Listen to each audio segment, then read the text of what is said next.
ఆదిలాబాద్ జిల్లా తాంసి మండలం పొన్నారి గ్రామానికి చెందిన దర్శనాల పొచ్చన్న వేసవి పంటగా కూరగాయల సాగు చేస్తున్నారు. వచ్చిన ఆదాయంతో కుటుంబాన్ని పోషించుకుంటున్నాడు. అయితే గురువారం సాయంత్రం గుర్తు తెలియని వ్యక్తులు పొలం గట్టుకు నిప్పుపెట్టడంతో సర్వీస్ వైర్ మోటార్ కాలిపోయిందని, పంటకు నీరు పెట్టే అవకాశం లేక నష్టపోవాల్సి వస్తుందని బాధిత రైతు ఆవేదన వ్యక్తం చేస్తున్నారు. తనకు న్యాయం చేయాలని కోరుతున్నాడు.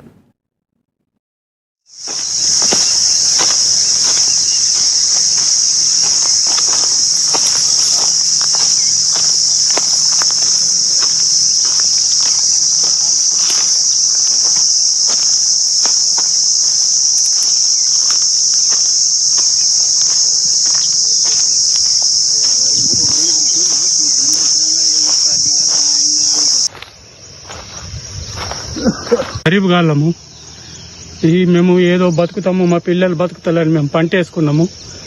ఇదంతా సర్వనాశనం చేసి ఎలుగడేసి ఇలా మా పంట నుక్సాన్ చేసిండు. మా బతికెట్లా సారు? గరీబ్ గాళ్ళము మేము ఏదో బతుకుతాము, మా పిల్లలు బతుకుతారని మేము పంట వేసుకున్నాము. ఇదంతా సర్వనాశనం చేసి ఎలుగడేసి ఇలా మా పంట నుక్సాన్ చేసిండు.